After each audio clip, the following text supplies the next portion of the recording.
સદગુરુ સમર્પિતતા એકમાત્ર તમારી પાસે આવી જાય, તમે પ્રભુને પામી જાઓ. આ સૂત્ર સદગુરુએ આપણને આપ્યું. એમણે પોતાના જીવનની અંદર સદગુરુ સમર્પિતતાને અપનાવી અને એ જ સદગુરુ સમર્પિતતા દ્વારા તમે બધા જ પ્રભુને પામી જાઓ.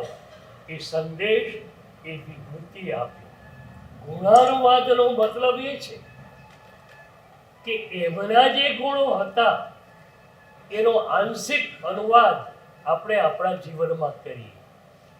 આજે દાદાને કહીએ કે તમારા ગુણોમાંથી થોડાક ગુણો પણ અમને આપો અને અમારા જીવનને તમે એકદમ કૃતાર્થ બનાવો. महायोगी ने वचन सिद्ध संग स्थविर सूर्यदेवा सहस्त्राधिक